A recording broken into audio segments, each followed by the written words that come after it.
I'm your host, Dale Sherbeck, and welcome to the HQ podcast. For those tuning in for the first time, the HQ is a podcast serial produced by CHA Learning and is your trusted source for important conversations on healthcare issues and topics from those that are leading and impacting the health system. Together, we'll explore these topics as we continue to learn together. CHA Learning is the professional development division of Healthcare Can and is uniquely Canada's only national fully online learning provider serving all of healthcare. So please check out more about our learning programs and services after this episode and discover how we collaborate with health leaders and organizations like those we feature on the HQ to empower healthcare professionals with the knowledge, skills, and relationships to impact health system improvement.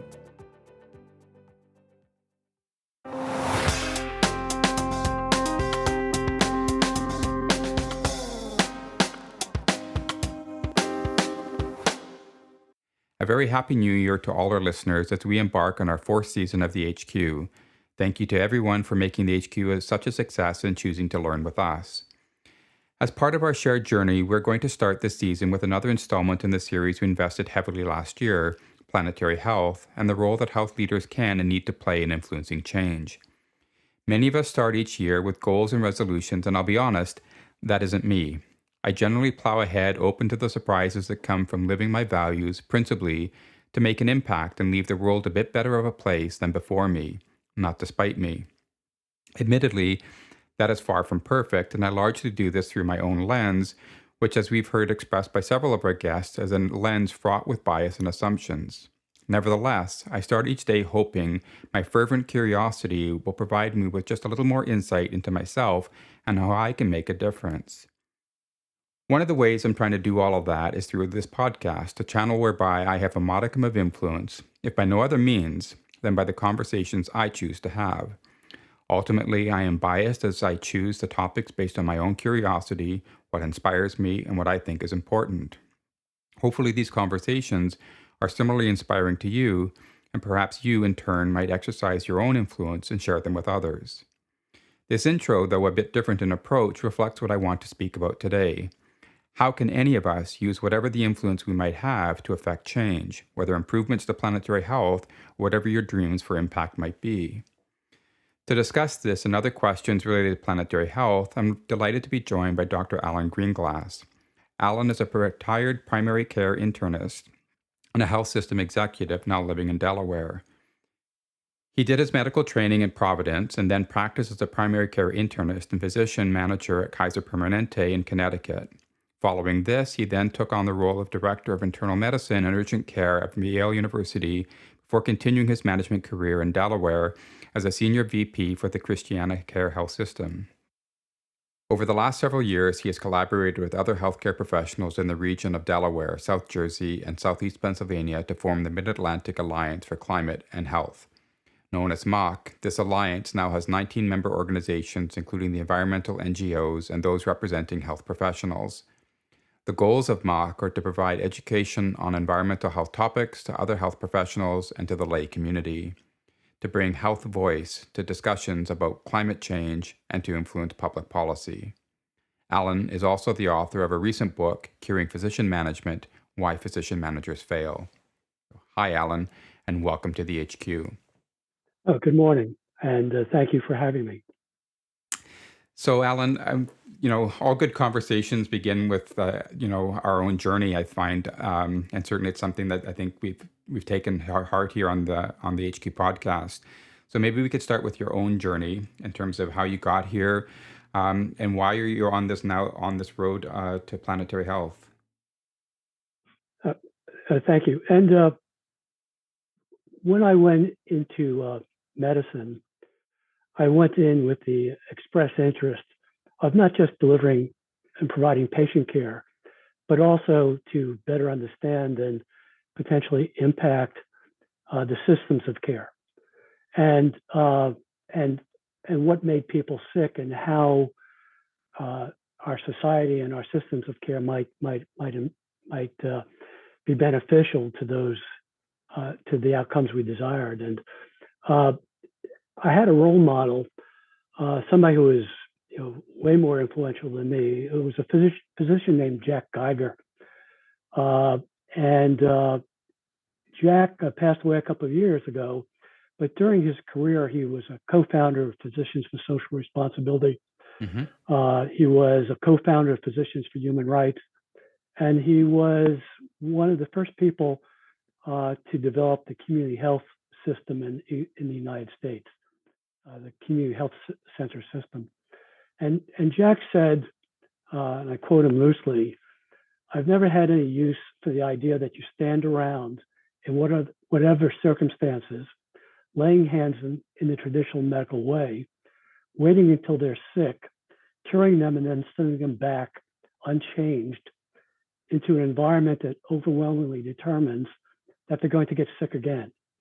And Mm-hmm. this was kind of the talisman for me and other people. And it's what led me to go into an organization such as Kaiser Permanente, which is and still is a system of care, looking at how we organize ourselves to take care of people, and also looking at what makes people sick and how, once again, what we can do to prevent them from getting sick. So the idea of preventive medicine, social determinants of medicine, being most effective and efficient, not just efficient, but effective in how we take care of people.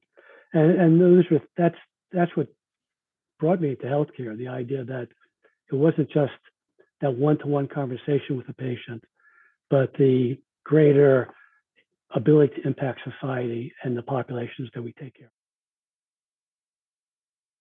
It's inspiring. So, lots has changed, in the world since you started practicing medicine a few decades ago. Certainly, the conversations we've been having around uh, climate and the environment are different today. Certainly, I grew up in an era when we certainly talked about it, but we didn't talk about it with the same kind of urgency or perhaps the existential threat that it does apply today. So, I mean, drawing on your decades of experience, why should healthcare professionals, health systems prioritize climate and environmental issues when there are so many other acute, uh, crises and issues that are facing these people and organizations today? Yeah, and in fact, I I often feel pretty guilty about talking to health systems and to clinicians about climate as a risk, because we think of climate change as something that's happening slowly and it's going to we have time, and it's not as immediate as clinician burnout, the cost of care, uh, and other things, violence. Lots of things that we ask our health systems and clinicians to deal with. Hmm. But uh, in fact, uh, talking about climate and environmental change, and I think that's important to say. It's not just climate; it's what it's what the environment is and how it's changing. And so, yes, uh, the climate is slowly changing, but there are health risks now due to the air we breathe, the water we drink, our living conditions. And if we get involved with those, we have the ability to decrease the burden of care, improve the health of the population, decrease the cost of care, and at the same time protect the environment. And so we would say that, yeah, uh, maybe a lot of these problems are in the future, but a lot of them are impacting care and the people we take care of now. And if we invest now in changing and improving the environment, improving air quality, in being able to be ready for extreme heat events, we will not only help people in the community, but will also decrease the burden of care that we have to provide as clinicians. So I think that there's a tremendous opportunity to make impact. And there are many examples of people who are doing that now. And by doing that, not only are people in their communities healthier, but it makes it easier to provide the care that we all aspire to do. Yeah, so I think you've provided a little bit of the elevator pitch in terms of what's in it for us to do that now, and I think you've also sort of teased out a few of the examples of, perhaps about the risks that you might see. So maybe just digging into that a little bit further, Alan. What do you see as the prevailing risks, even in your own region in the Mid Atlantic, that are galvanizing people around this action? Yeah, and I've done a little research about Canada and some of the risks Canada faces. But where we are, uh, for example, the U.S. healthcare system is responsible for about 8.5% of the greenhouse gas emissions in the United States. In Canada, that's about 4.5%, which is much better, but it's still just in the middle internationally. So, clearly, we have a role as healthcare providers in looking at how we can improve the quality, for example, our air quality. And I think a number that comes from some of the literature in Canada is that the Canadian healthcare system is responsible for about something like 500 coal-fired power plants of emissions, greenhouse gas emissions each year. So it's quite a bit. We also have the risk of increase of heat, extreme heat, Mm-hmm. and as you know, the northern latitudes are heating up probably about twice the rate of the rest of the world. There was an extreme heat event in Vancouver in 2021. Over 600 people's deaths were attributed to heat-related illness, and so and similarly on the East Coast, we're heating up quickly. We have extreme heat events. We know that in our community in the Mid Atlantic, that during an extreme heat event there'll be 10 to 20% more deaths during the period of time of the heat event. We know that's not just mortality, but it's morbidity. There's more asthma, more kids going to the emergency rooms. Mm-hmm. There's more ambulances being called. There's more demand upon the health systems. So there's air quality, as I mentioned earlier. There's heat events. There's flooding. A recent study in the United States showed that in our region, there are over 1,000 beds at risk for being put out of commission by flooding risk within the next 5 to 10 years. In Boston, it's over 2,000 beds. We know that there were flooding events in Quebec and in Toronto this past summer. We know that earlier in this decade there was an extreme flooding event in Vancouver. So your and our healthcare system is at risk for those events. Remember back to Superstorm Sandy in New York City that put out of commission two of the largest health systems in the United States at Cornell, New York Hospital, and at NYU. So I think if you look at those three things already, you can see that there's a tremendous need for the health system both to be prepared, but also to look at its own impact upon those communities. And then looking at more granularly, look at the issue of indoor air quality. And in Philadelphia, at the Children's Hospital, there's been groundbreaking work on how a health system is involved in improving the housing stock in its community, and has shown that it can impact the number of kids who end up in emergency rooms with asthma attacks. So there's a macro level that we need to think about, how we contribute as healthcare providers to air quality and to climate change, how we can be prepared for extreme events such as heat or flooding, and then how on a granular level we can help people in our community who are already at risk for heat or climate or air quality related illness.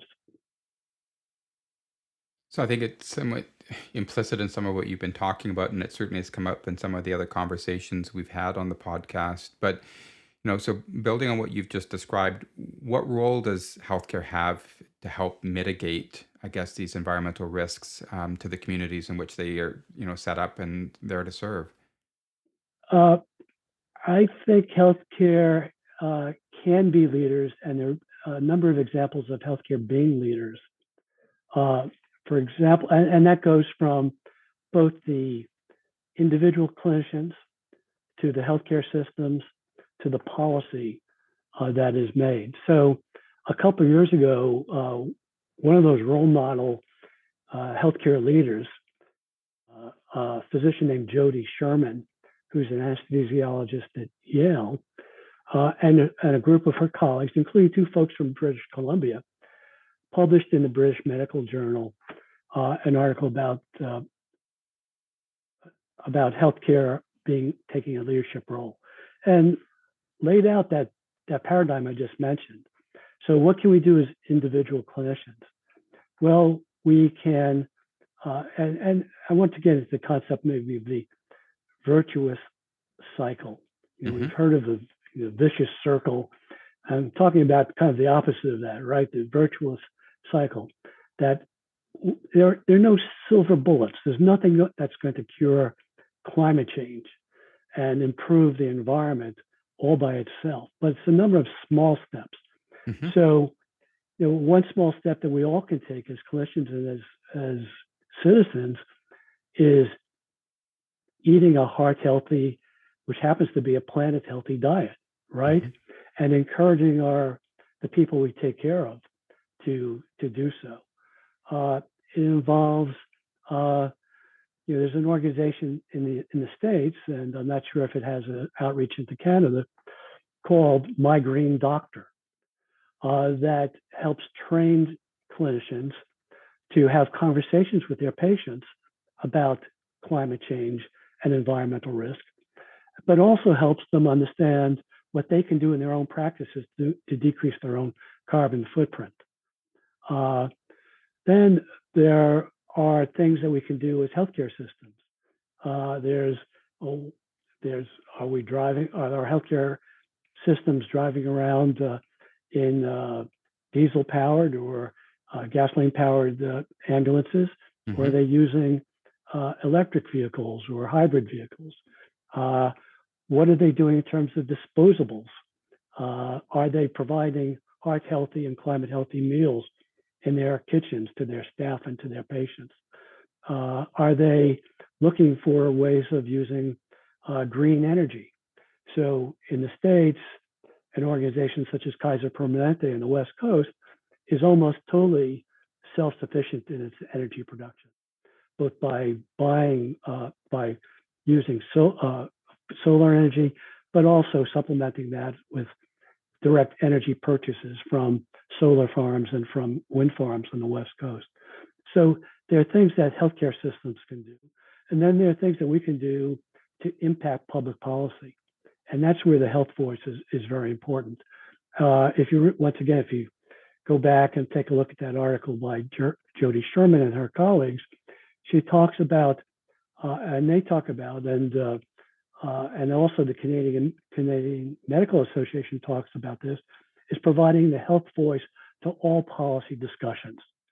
One reason I got involved in public policy here in the Mid-Atlantic is I started to listen to the conversations at our state government level about things such as solar power, community solar power, or air pollution. And none of those conversations talked about the health impacts that air pollution was having, water pollution was having, that the energy system was having, the way we produce energy in the States, and to a large extent in Canada also, although you're fortunate in having a large footprint in the hydroelectric field, but also unfortunately a large footprint in fossil fuels. And nobody was talking about that, about our transportation, when we were buying school buses for our kids. And apparently, what I've read is 70% of Canadian kids go to school on diesel-powered school buses, which in the States, that's around 90%. And the impact of, nobody was talking about the impact upon the health of our kids of those school buses. And what was the cost, the human cost, the financial cost of the illnesses we were causing by exposure to diesel, by the exposure to particulates, to extreme heat, and what the value, financial value, the human value and the financial value was of decreasing the exposure to diesel, decreasing the exposure to nitrogen oxide, decreasing the exposure from particulates from coal and gas-powered power plants. And that's where the health voice on the societal level is important. And who better to have that conversation than nurses, pharmacists, clinicians who are on the front lines of the illnesses that climate and the environment are bringing upon the populations that we serve. Yeah, so I think clearly there's a system view to all of what we're talking about, and this just looking at one lens of it or through one part of the lens, I think will provide us with a very narrow view of what's actually happening, and I guess back that out of and through the examples you give. I mean, there's the world is replete with ironies, I guess, as we would try to do things like educate our children and drive them to school in diesel school buses. But healthcare certainly is not immune to that. So, what about the resilience and sustainability of the healthcare systems, in the face of the climate risks to their own operations? Yeah, a lot of smart people have done work on this, and some of those folks obviously are in New York City. Some of them are in Boston, where, as I mentioned, about that 2,000 beds is about 6% of the bed capacity in Boston. In Delaware, those 1,000 plus beds are about 10% of the bed capacity in the city. So what are we doing as individual healthcare systems to be prepared for flooding? And once again, you're talking about within the recent couple of years, floods in Vancouver, Toronto, Quebec. Are the health systems ready for that? 50% of the hospitals in Canada are older than 50 years old. Mm-hmm. And were they built at a time when we were thinking about flood risk, storm surges, extreme weather events? And unfortunately, Canada, as well as the Mid-Atlantic, is at risk for these heavy rains, episodic rains that overwhelm the drainage sewage systems. And not just our ability to operate those hospitals. So what people found at NYU and at Cornell during Storm Sandy was that their emergency generators were in the basements. And those basements quickly flooded from the East River. So in Montreal, which I recently visited, what's the risk of flooding from the St. Lawrence River and to the healthcare systems? So what's the ability to continue operation?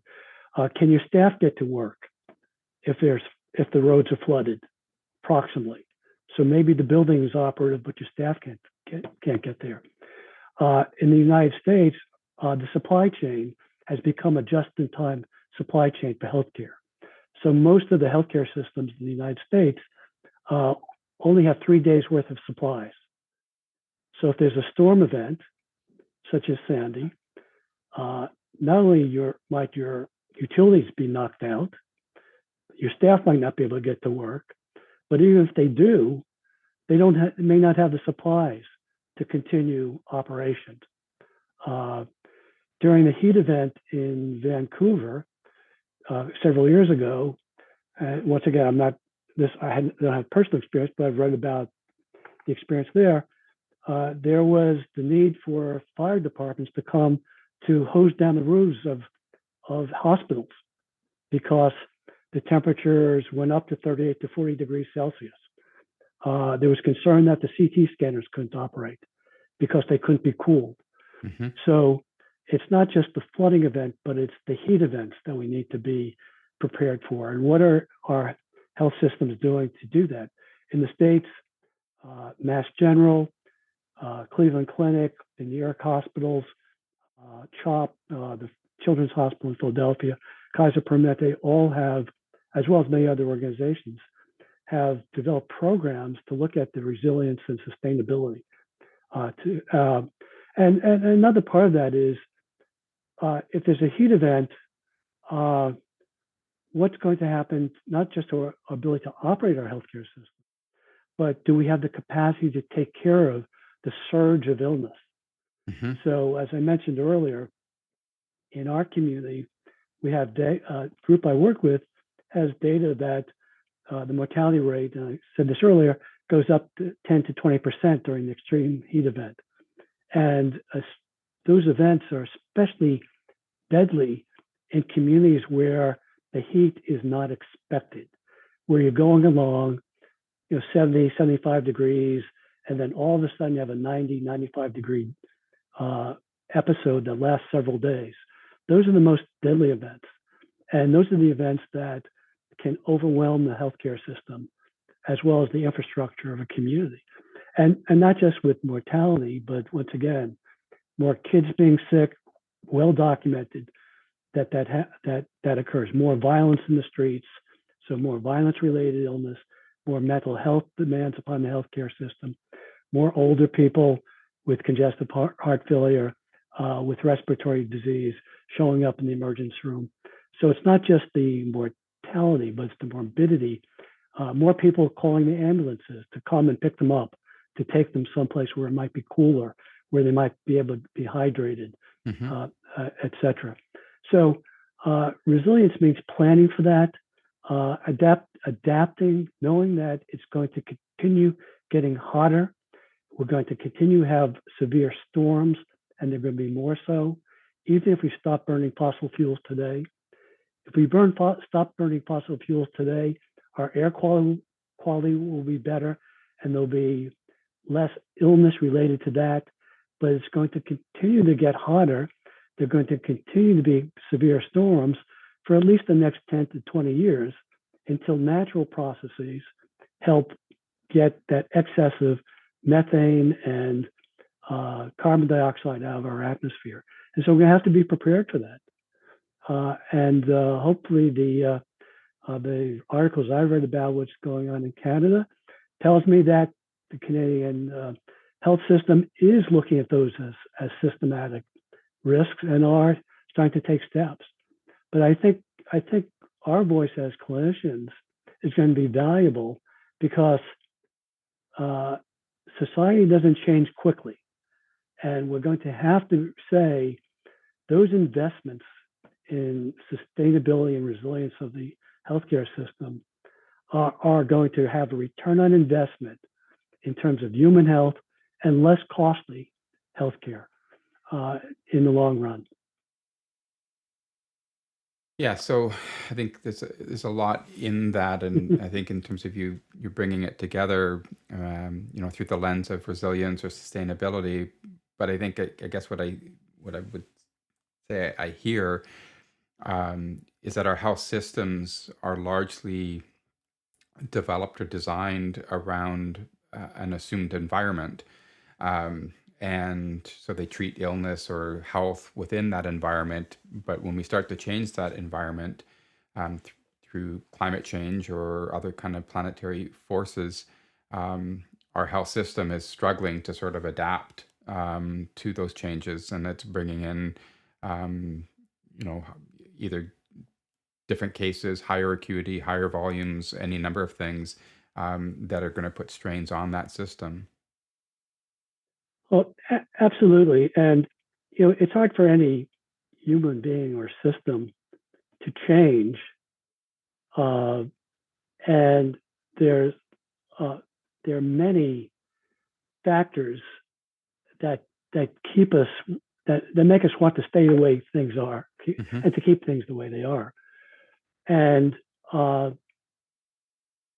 the and as you said earlier, as you led off, there's so many issues that healthcare is dealing with, and and it's hard to prioritize something that sounds like it's a future risk. Oh, maybe there'll be a storm next year, but right now I have to deal with a lot of sick people, not enough nurses, and people telling me that it's that what we're doing is too expensive, uh, and uh, and so I understand that, and and that's why I think that uh, there are small things that anybody can do. And once again, getting back to a heart and planet healthy diet, or thinking about how I can be supportive in my community of cooling centers and helping people when during extreme heat events. But it's also why those of us who uh, can lend a voice to the way society deals with these issues in general. And once again, that we don't just talk about numbers in the future. We talk about people being negatively impacted today by particulates, and you've experienced that in Canada. We've experienced it in the States. Is the particulate risk from wildfires. Mm-hmm. So these are not theoretical futuristic things. These are things that make people sick now, and our ability to intervene now to those things such as ground level ozone, wildfire risk, being prepared for heat events, that those have almost an immediate payback in terms of healthier people and less expensive care. I think those are the things we have to argue for. So I think all we could do is ask people to do what they themselves are capable of, and have the energy and the ability to do. So for some people, that's going to be individual activities. It's going to be, in my clinical office, I'm going to be sure I have LED light bulbs, right? Mm-hmm. For some people, it's a heart and planet healthy diet, and to be encouraging the people we take care of, as well as our family members, to follow a healthy diet. For some people, it's going to be a little bit more investment. It's going to be a hybrid car. For other people, it's going to be working with the medical staffs and the leadership in your healthcare systems to have different kinds of vehicles, to look at what type of anesthetics are being used in your ORs. Are they greenhouse gas intensive anesthetic agents, or they are not? Some of it's that, what kind of food are we serving our staff and our patients? So, and then other people might be leaders in their community level. They might be once again advocating for transition to lower polluting, less polluting vehicles.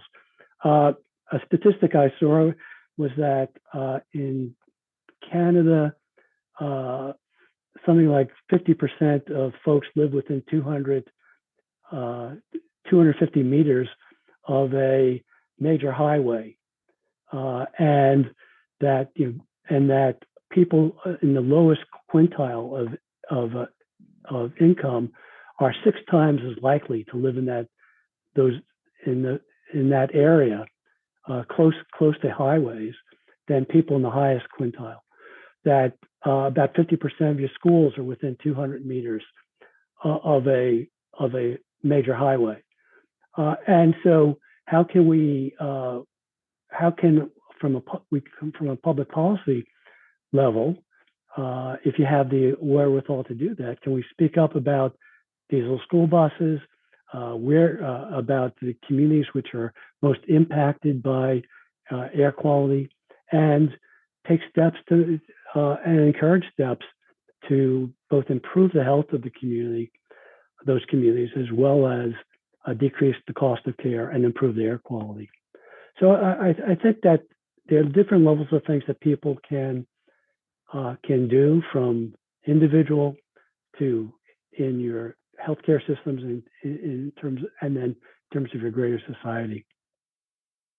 So I think another way of, I guess, perhaps talking about that through, I think, even the example you've just given here, and what I'm inspired by and intrigued by is the relationship between, what we're describing, planetary health as a whole, healthcare as a system that delivers services, and health itself. So where does, health equity, I think, and you think you've been talking about that a little bit through some of the examples, but maybe just to put more explicitness around, where does health equity fit into that conversation? Yeah, and one thing I was responsible for earlier in my career was creating a health equity and health disparities program at the health system, Christiana Care Health System. And let me just make a point before I go on. I'm giving some examples about Canada because, but I don't profess to know everything about your healthcare system and be an expert. Mm-hmm. And I could easily give similar examples about the United States. But, for example, as I said earlier, Canada's healthcare system is responsible for, maybe 4.5% of greenhouse gas emissions. The United States, it's 8.5%. And so I don't hold the United States out as exemplary. And once again, when we talk about diesel school buses, air quality, we could have that conversation about the states also.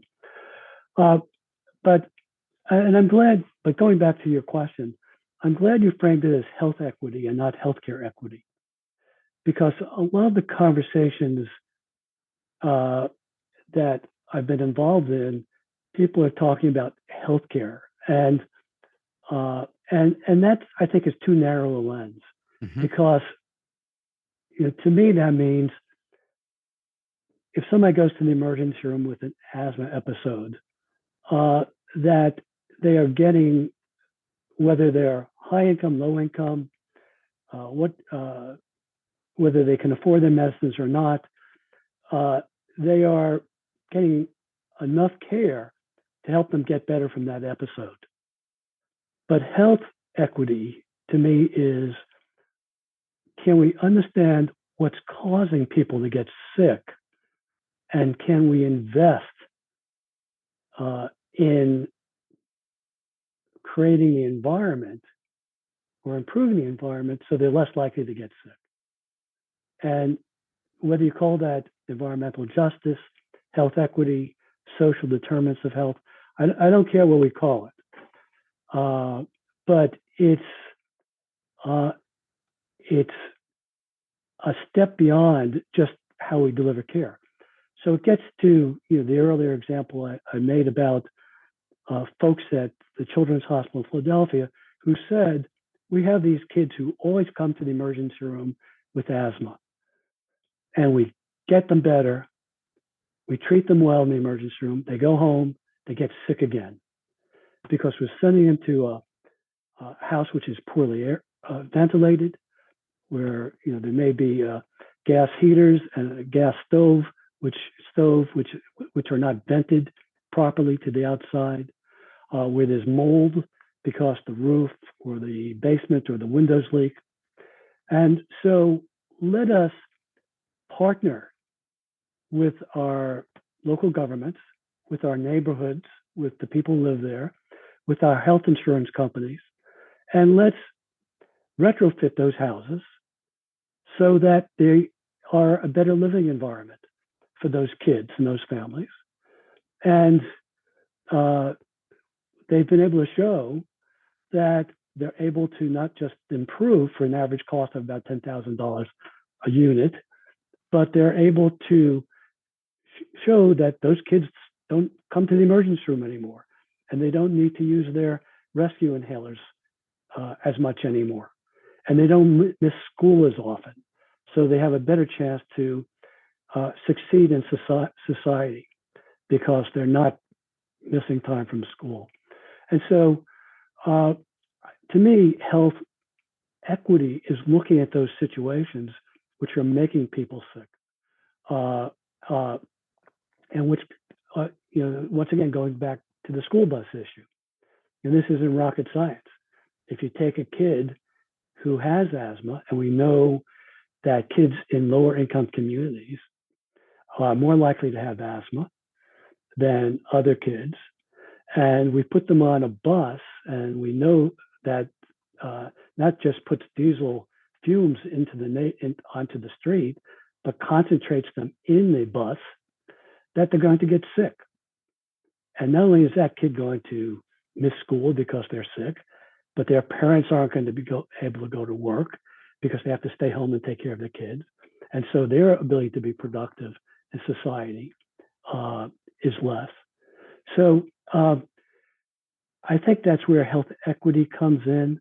It's being able to say, not just we patch people up and get them back into the community, but we are looking at what's making them sick and making those investments.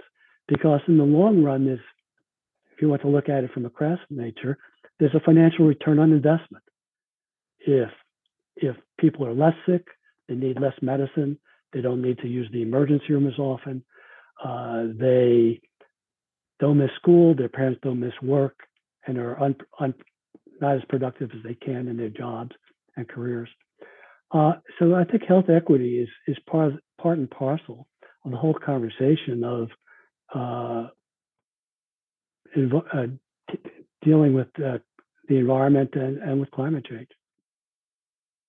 So we've made a compelling case for what needs to change. That there's a problem, that healthcare has an investment in this, and both in terms of its own operational imperatives and in terms of the services it needs to provide. You work with a lot of organizations that are trying to lead change in this space, and so we're all looking for exemplars, that we can learn from, that we can model, to deal with this pervasive issue. So maybe, Alan, if you might share, what are some of those examples and leaders that we might connect with? Yeah, I think once again, there's some organizations that I think it's really helpful, and clearly there are a number in Canada, and I think Dale, you're familiar with some of the leaders in Canada. In terms of organizations, once again, I talked a little bit about CHOP, the Children's Hospital in Philadelphia, Boston Medical Center. What they've been doing is when they, once again, when they know it's an extreme heat event where their kids or adults who are having trouble with respiratory disease, they help them get air conditioners for their homes. Mm-hmm. In some of the U.S. states, some of the Medicaid programs are also doing that, knowing that it's less expensive to improve people's housing, improve the air quality, improve the temperature within their house than it is to try to fix them up once they're sick in the emergency room or need to be hospitalized. It's not just getting them air conditioners, but it's also being sure that they can afford to pay for the electricity for those air conditioners. Mm-hmm. So in some communities, that's also being done. I talked a little bit about Kaiser Permanente earlier. I mentioned My Green Doctor. Something that's worthwhile people Googling if they want to know how to improve the carbon footprint of their own medical practices. In the States, there's an organization called Climate for Health, which works closely with a number of environmental organizations. The Medical Society Consortium for Climate on Health is another organization. So there are a number of organizations which focus on health. There are also several organizations which I strongly recommend, which talk about health equity and environment, the need to be more active in the environment and to be leaders in the environment. For example, George Mason and Yale University and Yale University both have climate communication programs that are really worthwhile learning about if you want to understand what's going on and how to talk about it with the public and with policy makers. They're individual physician leaders. For example, I mentioned Jody Sherman earlier, who I think if you have the opportunity to attract her to your podcast, you probably want to. There's somebody named Bruce Becker, who's an OBGYN in San Diego, who was the lead author of an article several years ago in JAMA about the risks of climate change to maternal and fetal health. And there's almost an exact, not just a correlation, but causation, proven causation between air quality and heat events and the health of moms, maternal mortality, as well as infant mortality, low birth weight babies, etc. So there are folks. So if you have the chance, if your listeners have the chance to Google Jody Sherman, Bruce Becker, Bekkar, look at My Green Doctor, look at the Yale Center for Climate Communication, as well as the folks at George Mason, Medical Society for Consortium on Climate and Health. And what I encourage folks in the healthcare business or industry community to do is not to go at this alone, to look at where you can partner. We're experts in some things. We're experts in the diseases we take care of, in the anatomy and physiology of those diseases, in the risk factors. But we're not experts in how to create societal change. We need to be leaders in a different way. Many of us, maybe I'll speak for myself and my generation, we were type A folks who were taught that we were exemplars. We were on a pedestal. Now, I know that's changed, and we were males. We were white males. Just as healthcare has changed, we need to change the way we think of clinicians being leaders. We will not be successful in impacting society if we're the leader that's the quarterback of the team that says, follow me. The definition of leadership that I like to use is somebody who helps other people be successful. I didn't make that up, but it's the one I've used in my leadership and management career. And that changes what you do.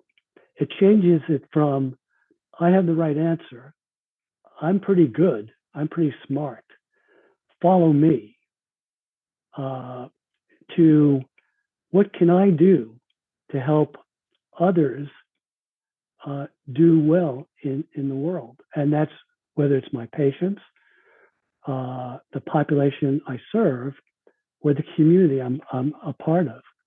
And so what we've done by this alliance that you talked about earlier in the introduction is we provide the health voice.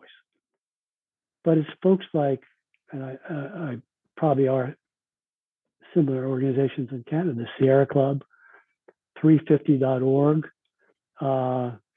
the Citizens Climate Lobby, Climate Reality Project. We partner with those folks. And because they know how to influence public policy. They know how to speak to legislators. They know how to write model legislation. They know the economics of electric versus diesel school buses. I left out Habitat for Humanity. They know how to change the housing stock in a community and to improve it to be a healthier housing stock.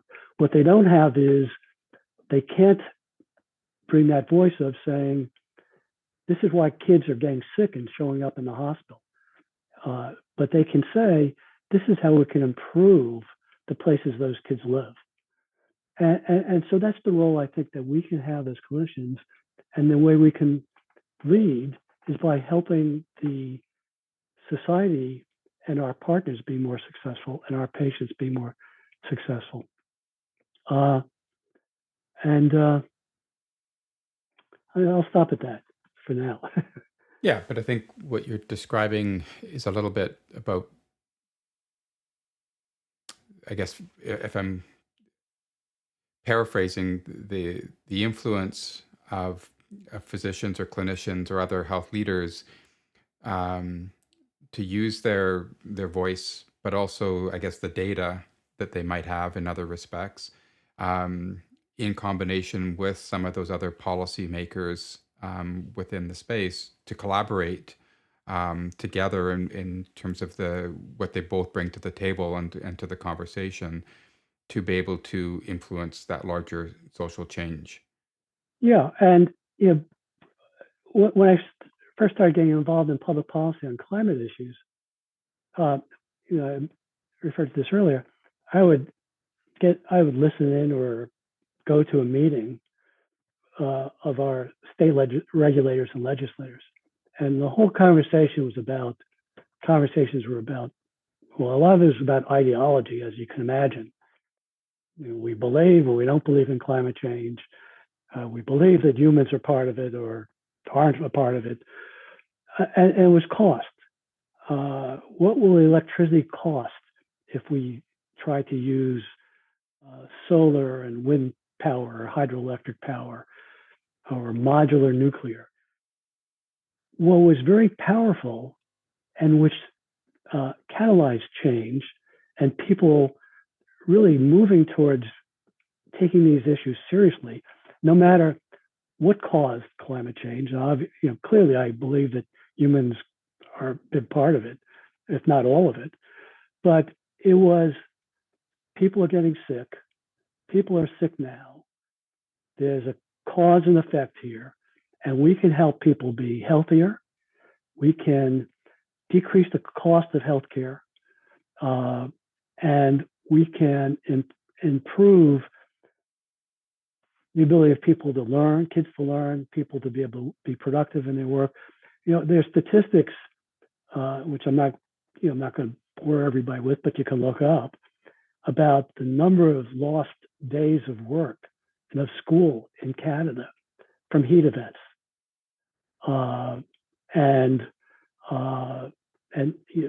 So that information about people not only being healthier, but having a less expensive healthcare system and society were very powerful. And we were able to, but I didn't talk about how to write legislation.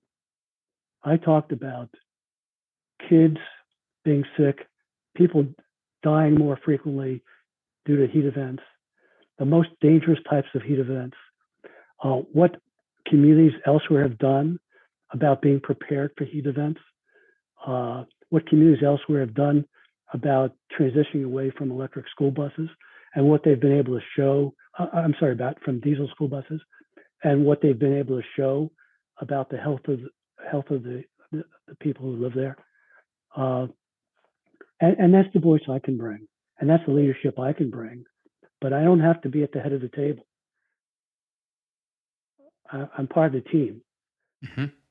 And I'm not, I'm part of a team, not as the quarterback who says, somebody gave me this pedestal, you follow me. but as the person who's part of the facilitating the success of the team.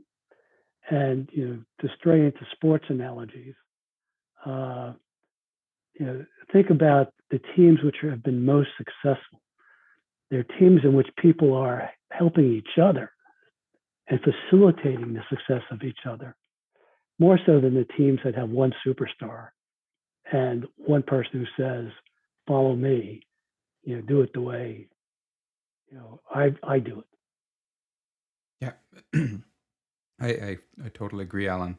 And I think through what you've been describing, in your last comments, but I think ultimately throughout this whole conversation, um, is an answer to the questions that I set out in my introduction around, right, how does a leader influence in the space, especially when you don't directly have the power or the control. You're not the quarterback, and you're not in a formal leadership role, but that there are still really meaningful and valuable ways that you can influence. And I think your career and your this next chapter in your career, I guess, as it were, is evidence of what that is. Anything that you would add further to that for our listeners? Yeah, uh, I would say that uh, some of the things I've been talking about were not things I learned in medical school Mm-hmm. training, and uh, and it took some time for me to get to where I am, uh, and some of it was, uh, and sometimes when I've had conversations about what you know what clinicians can do, no matter what the societal issue is, whether it's gun violence, whether it's climate, uh, nutrition, housing quality, is to come to it with a sense of humility. And once again, that's really hard for us because uh, we have to have, people in healthcare have to have really good ego strength, right? We know a lot. People put a lot. We have a lot of responsibility, and it's hard at those times to try to have humility. But to me, some of that means being able to listen and to learn and to understand what people need. Uh, and so often, early in my career as a clinician, patients would come in, and I would tell them what they needed. And it wasn't until I was humbled when the patient said, "You're not listening to me," that I realized that I had a much better ability to provide them the care they wanted and needed if I was willing to listen. Uh, if I was willing to say, "What's most important to you today? Uh, is it your cholesterol? Is it your blood pressure?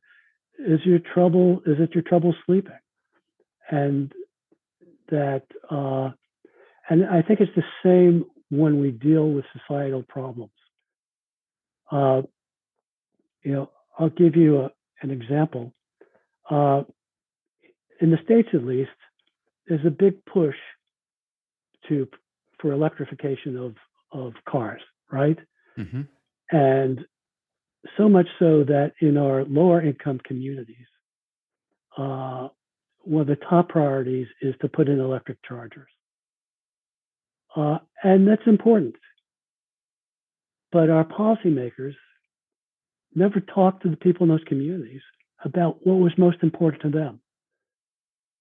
Is your top priority being able to buy an electric vehicle and charge it in the street near where you live? Or is it your kid has asthma. They keep harping on that because it's a clear environmentally related illness for many people, or at least exacerbated by the environment. Is it you don't have an air conditioner or an air purifier to help you when it's hot? Is it that there are no parks in your community and you can't go someplace where it's cooler, greener, and cooler when it's hot? And is it that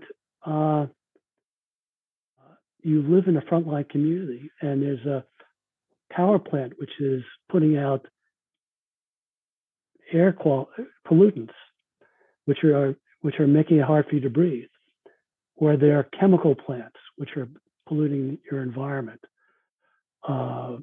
and I think that if we have enough ego strength and humility to ask the questions of what's important to you, the people in our society, the people we care for individually, and then to tailor what we do based upon that, we have the biggest ability to make an impact, the impact that we want, because there are just so many people we can take care of one at a time. If we look at it as helping society get better by understanding what society needs, we'll have a much bigger impact upon on health. And is that healthcare? I don't know if that's healthcare, but it's certainly, I think, why we all came into this is to impact health in one way or another. Yeah, well, focusing on health outcomes for sure. And if that's not the reason that we're here, then we probably need to recalibrate. So, yeah, and I'm sure people are listening and say, "Oh, this is Pollyanna-ish," and it is to some degree.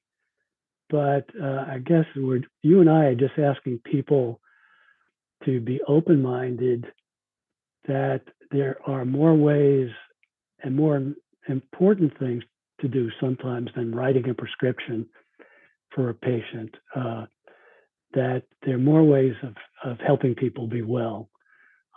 And we all can do at least something, whether it's the way we take care of ourselves and our individual patients, or the way we try to impact the policies in our societies.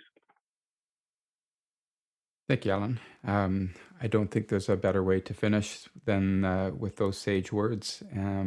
But I think you've also provided yourself as an exemplar in terms of how to influence change, how to participate in this larger social movement, and the power of us as individual leaders to impact, I guess, those health outcomes that we speak about. So, thank you for sharing your own journey, your wisdom, and continue to sort of provide that call for others to join you in doing this important work. Thank you. And we've talked about a lot of things, and I'm happy to be able to provide a reference if people want to know, gee, what's that thing that Jody Sherman wrote about?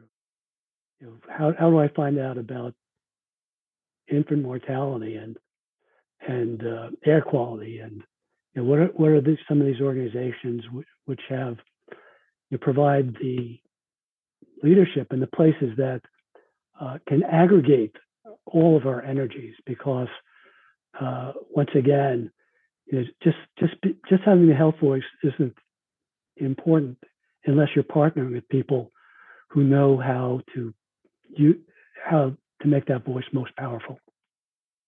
Yeah, good reminder. So please provide us with that, and we'll include those in the show notes for our listeners that want to connect with you and some of the things that you've referenced throughout our conversation today. Good. Thank you. Thank you, Alan. Take care. Thanks. You've been listening to the HQ, and I'm Dale Sherback, your host. You can find this and other future episodes on the CHA Learning website, Apple Podcast, or Spotify. We'd love to hear what you think, so please follow us on our other social media channels. Thanks for joining us in this discussion today. Please join us next time.